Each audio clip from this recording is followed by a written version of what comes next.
Endorsements are defined as the act of making a public statement of your support for something or someone, according to the Cambridge Dictionary.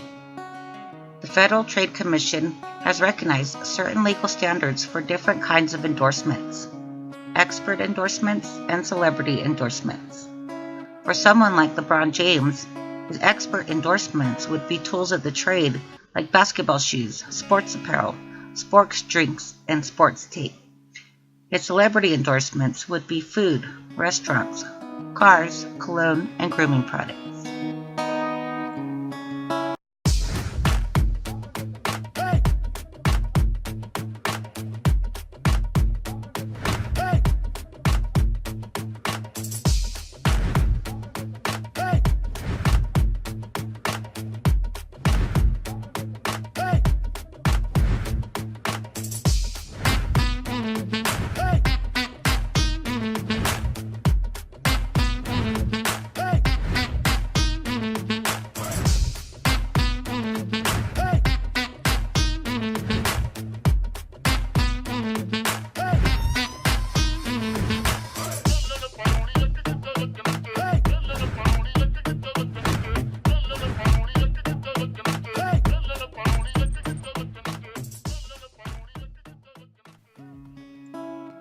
Professional athletic endorsers are paid millions by companies to endorse their products or services and become ambassadors of the brand. Marketers use these famous athletes because consumers are likely to see them as experts or are admired and idolized by fans. Many fans believe if they use the same products as their favorite athletes, they could be just like them. Today in our In Sports segment, we look at a sports star's marketability. With millions of endorsement money on the line, how does a marketer judge who is best to represent their product? Our next guest has the answer. He says he does. He is the co-creator of the Davy Brown Index, which judges how celebrities, in this case sports stars, influence consumer purchases. Joining us now is Bill Glenn. He is the Vice President of Insights and Analytics for Millsport. That is a subsidiary of the Omnicom Group, and he is joining us from Dallas. Welcome, Bill. We're glad to have you. Thank you, Deirdre. Happy to be here. So give us a little bit more insight into this index, what it entails, and basically how people make purchasing decisions based on the results. Sure. The DBI is an independent index that rates celebrities in film, television, and sports, and it really gives brands a quantitative tool to take the emotion, if you will, out of an endorsement decision. It's a very significant investment, and so we developed the tool with a brand's perspective in mind.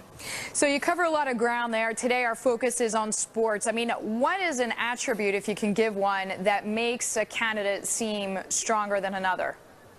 Sure. We look at 8 different attributes. Awareness is a big one for us, but one particular attribute other than awareness is trust. Great example is if you compare Terrell Owens to, say, Brett Favre. Brett scores much higher on trust. They both have high DBI scores, but some brands are very concerned with trust in an endorser, and while others are concerned with trend setting. So we look at attributes that we feel are very important to the brand. Athletes aren't the only people marketers turn to. They also use celebrities to sell their products.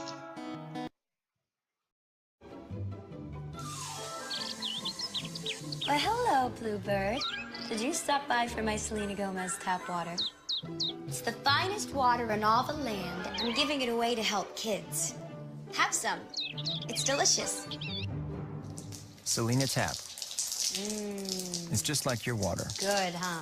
But you can feed imaginary cartoon birds with it. So good. Get Celebrity Tap and help UNICEF provide clean water to millions of children. More of this. You can't draw a woman with straight lines. No straight lines. It needs more of this, less of this. Bustier. You mean bustier? If that's French for more boobiness, yes.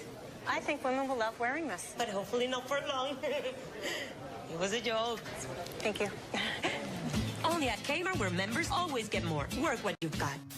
Although marketers recognize the high returns they will receive from these famous endorsers, they also realize there is a high risk that things could go bad. Just like the rest of us, celebrities are human too. The difference between them and us is their mistakes are often overexposed. Athletes and celebrities are often followed closely by paparazzi and fans and it seems with social media and smartphones, there is no place to hide. Sometimes controversy surrounds the lives of these famous endorsers, running the risk of damaging the company's brand or image. Everybody knows pro sports is big business, and an incident like the brawl that took place in Michigan last week can have a big effect on the bottom line. Our Mary Snow has that story from New York. Hello, Mary. Hi there, Judy. And you know, for players like Ron Artest, these endorsement deals can be icing on the cake. Artest makes $6 million a year. He's going to have to forfeit most of that this year because he's sitting out the rest of the season. But that may be not the only thing he's losing. Rape accusations against Kobe Bryant cost him lucrative contracts with McDonald's and Nutella.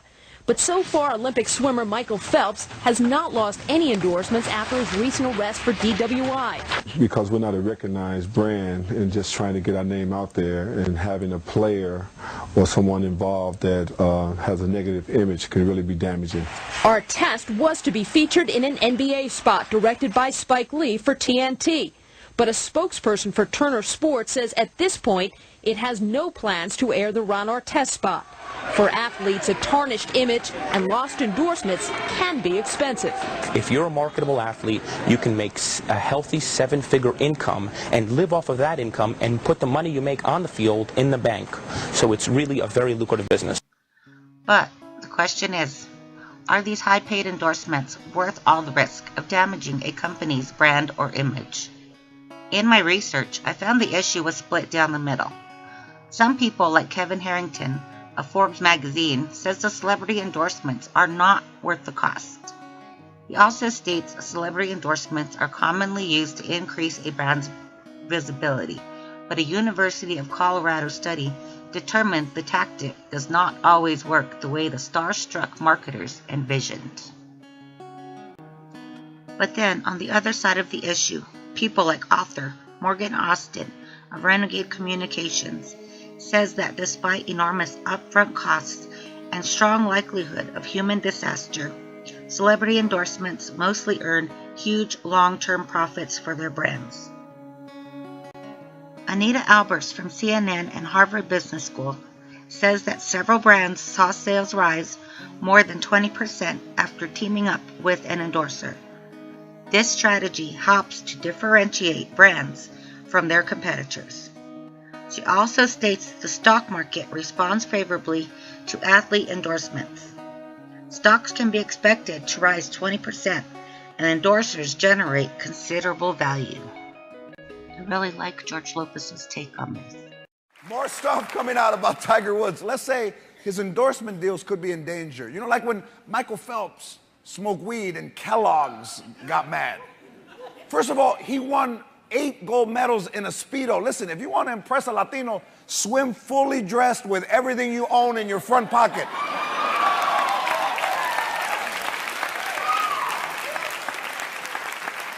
Corporations need to stop getting people with squeaky clean reputations because eventually they're going to disappoint us. So why don't you just get screwed up people from the get-go? Because we'd rather buy products from people who suck like we do. For example, Bristol Palin for Amtrak. We may be late, but we're never a month late.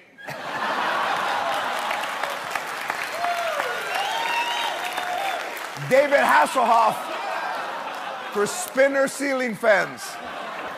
When you spend as much time on the floor as I do, you appreciate a good ceiling fan. And that doesn't count as a crunch, cabron. The K-Fed sponge. If there's one thing I'm good at, is sponging off women.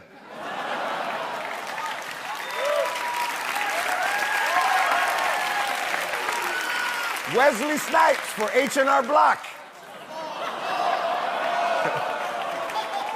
I don't need to give you 17 reasons to go to H&R Block. I'll give you one, vato. Jail.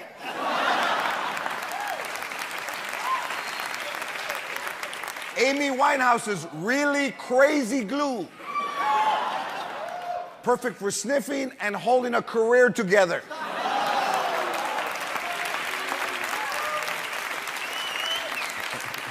And finally, Lindsay Lohan, John Gosling, and Octomom for Wheaties. You don't get flakier than us.